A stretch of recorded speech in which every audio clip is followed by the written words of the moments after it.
શ્રાવણ મહિનો બેસે તે પહેલા જ ગુજરાત સહિત સમગ્ર દેશમાં લોકો માટે મોંઘવારીના મોરચે એક મોટી ખબર સામે આવી છે। ભારત સરકારના આંકડા પ્રમાણે દેશમાં છૂટક મોંઘવારીનો દર 6.5 વર્ષથી નીચલી સપાટીએ પહોંચી ગયો છે। જી હા, 77 મહિનાની નીચલી સપાટીએ પહોંચી ગયો છે મોંઘવારીનો દર। ગરીબો અને મધ્યમ વર્ગને સૌથી મોટી રાહતની આ ખબર છે। આંકડા મંત્રાલયના તાજા રિપોર્ટ પ્રમાણે છૂટક મોંઘવારી દર ઘટીને 2.10%એ પહોંચી ગયો છે। મોદી સરકારના આંકડા મંત્રાલયે આ આંકડાઓ જાહેર કર્યા છે।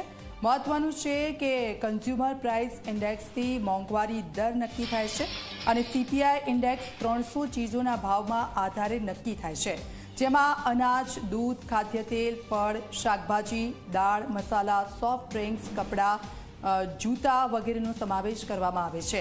તો ચોમાસામાં મોંઘવારીના મોરચે લોકોને રાહત આપતી આ ખબર છે।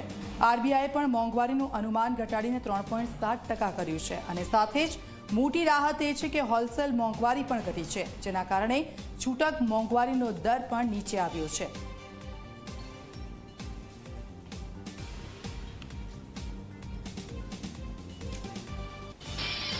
તો છૂટક મોંઘવારીનો દર પણ નીચે આવ્યો છે। શ્રાવણ પહેલા મોંઘવારીથી આ મોટી રાહતની ખબર સામે આવી છે। 77 મહિનાની નીચી સપાટીએ મોંઘવારી, ગરીબો અને મધ્યમ વર્ગને આ સૌથી મોટી રાહત।